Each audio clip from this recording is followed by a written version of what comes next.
I like to cover a lot of practical topics on this channel, but let's cover some ideas and techniques that we don't discuss too often as we explore how to achieve creative mixes.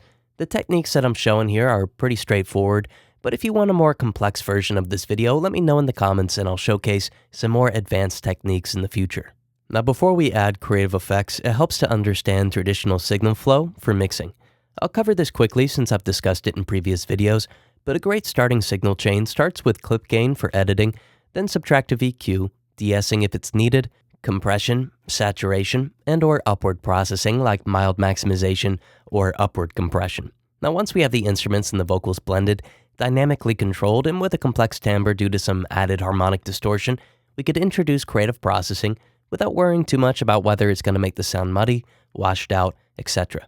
So let's listen to the base of this mix with subtractive EQ, compression, and saturation with some basic levels and panning so that we could hear the foundation for our creative effects.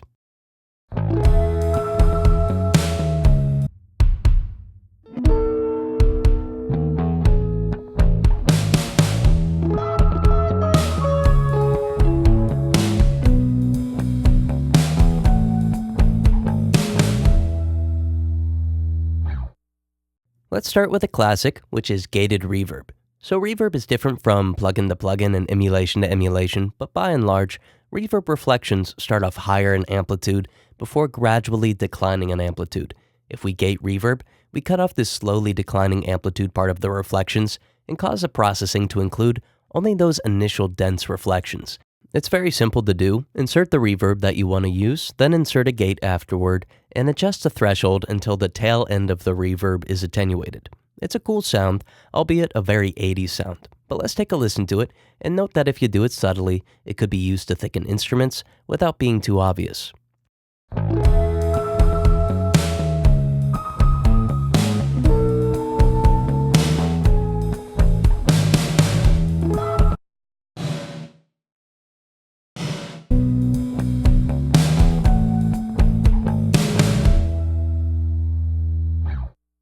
Next up, we have classic lo-fi into hi-fi. So this strategy is still enjoyed, even though it's used all the time. Some examples include Tame Impala's The Less I Know The Better or The Smashing Pumpkins' 1979. In short, it typically starts at the beginning of a song in which the frequency range of one or more instruments has been truncated.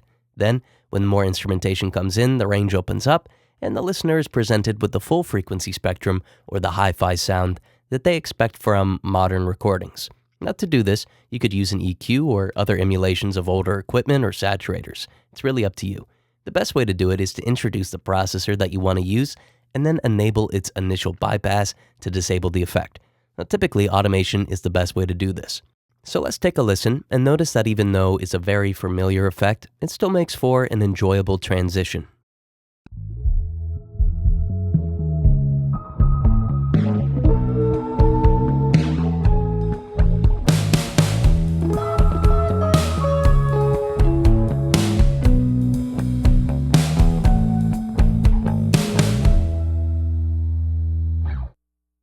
Next up, we have automated delay or reverb. This works incredibly well for a transition or to make a part more complex. Automate the wet-dry for a delay or reverb and increase it drastically before cutting the amount back down to its original level. Now, since it has such an unnatural sound, I find it's a great way to quickly capture the listener's interest before moving into a chorus, a pre-chorus, etc. Let's take a listen.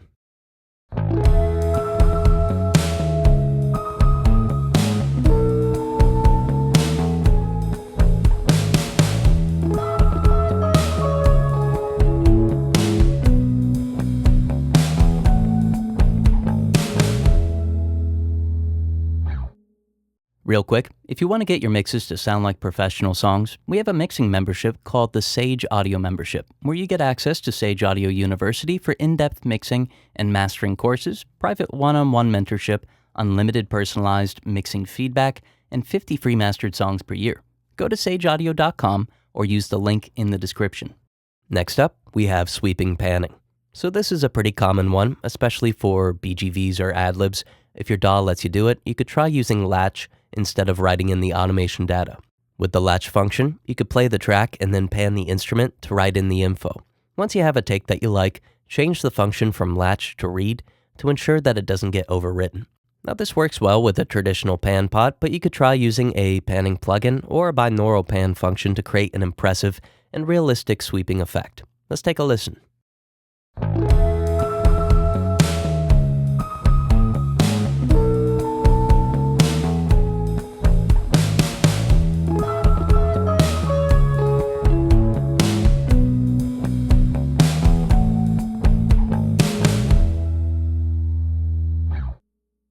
Next up, let's look at ghost ducking.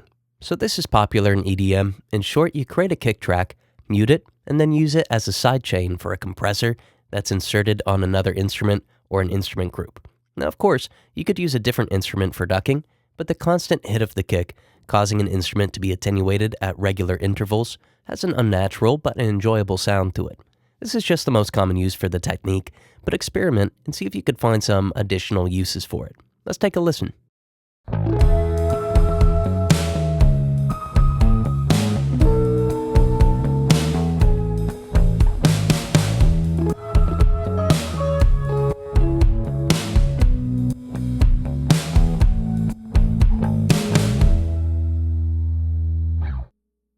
Next up, we have reverse effects.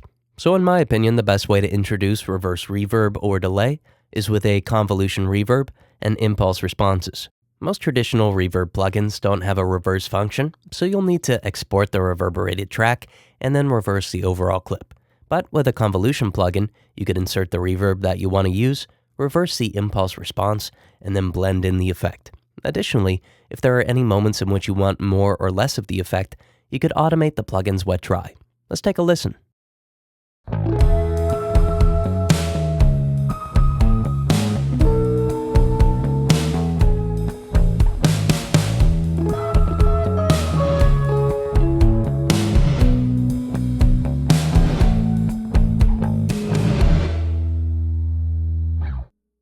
Last up, let's check out glitched reverb. So this last trick is pretty new, but it has a cool sound and it's really easy to pull off. Send the signal that you want to affect to an auxiliary track and introduce the reverb that you want to use. Set it to 100% and then insert the free plugin codec. This plugin reduces the bit depth and introduces artifacts associated with low-quality digital recording. Now, since it only affects the reverb reflections, you'll create this impressive and unique lo-fi reverb. Then, blend in the processed reverb with the aux tracks channel fader. If you want more or less of the effect, you could automate the aux tracks channel fader, or if you want the glitch sound to only occur at specific moments, but you still want the reverb to occur, automate the codec plugin on and off to include it whenever it's needed. Let's take a listen.